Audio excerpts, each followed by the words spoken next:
നമസ്കാരം, പ്രവാസി മലയാളിയിലേക്ക് സ്വാഗതം. മസ്തിഷ്ക മരണം സംഭവിച്ച 6 വയസ്സുകാരി ദേവിശ്രീയുടെ അവയവങ്ങൾ 3 പേർക്കാണ് പുതുജീവൻ നൽകിയത്. അബുദാബിയിൽ വെച്ചായിരുന്നു കീർത്തിയുടെയും അരുണിന്റെയും മകളായ ദേവിശ്രീ മരിച്ചത്.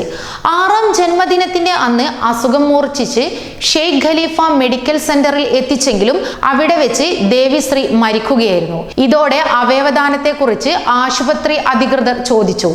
മകൾ കാരണം മറ്റുള്ളവർക്ക് ജീവൻ ലഭിക്കുമെന്നറിഞ്ഞതോടെ ആ അച്ഛനും അമ്മയും അതിന് സമ്മതം നൽകുകയായിരുന്നു. അബുദാബിയിൽ തന്നെയുള്ള 2 പേർക്കും ഒരു മലയാളി ബാലനുമാണ് അവയവങ്ങൾ നൽകിയത്. റാസൽ ഖൈമയിൽ ഡോക്ടറായ കോഴഞ്ചേരി മലയാറ്റ് ദീപക് ജോൺ ജേക്കബിന്റെയും കോട്ടയം ഈരക്കടവ് മാടവന വീട്ടിൽ ഡോക്ടർ ജിവ്യ സേറ എബ്രഹാമിന്റെയും മകനായ 7 വയസ്സുകാരനായ ആദമിനാണ് ദേവിശ്രീയുടെ വൃക്ക നൽകിയത്.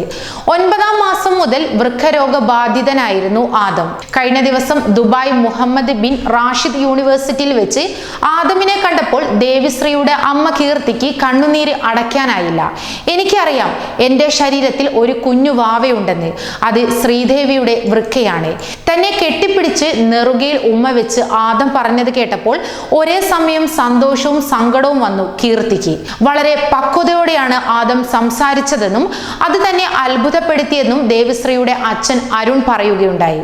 അബുദാബിയിലെ UA എക്സ്ചേഞ്ചിൽ IT ഉദ്യോഗസ്ഥനായ അരുണിന്റെയും കീർത്തിയുടെയും ഏക മകളായിരുന്നു ദേവിശ്രീ. കഴിഞ്ഞ വർഷം ആദ്യമായാണ് രോഗലക്ഷണം കണ്ടു തുടങ്ങിയത്. ജൂലൈ 1-ന് 6ാം പിറന്നാളിന് വൈകിട്ടോടെ രോഗം മൂർച്ഛിക്കുകയായിരുന്നു. തുടർന്നാണ് മരണം സംഭവിച്ചത്. ജൂലൈ 15-ന് ആദമിന്റെ ശസ്ത്രക്രിയ നടത്തി.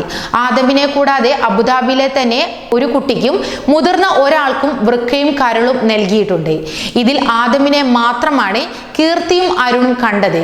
ദേവിശ്രീയെ പ്രവേശിപ്പിച്ച ഷെയ്ഖ് ഖലീഫ മെഡിക്കൽ സെന്ററിൽ കുട്ടിയുടെ ചിത്രവും വിവരണവും അധികൃതർ പ്രദർശിപ്പിച്ചിട്ടുണ്ട്. അവയവദാനത്തിന്റെ മഹത്വം മനസ്സിലാക്കിയ കുടുംബത്തോടുള്ള ആദരവ് സൂചകമായിട്ടാണ് ഇത്. കൂടുതൽ വാർത്തകൾക്കായി ഈ ചാനൽ സബ്സ്ക്രൈബ് ചെയ്യുക.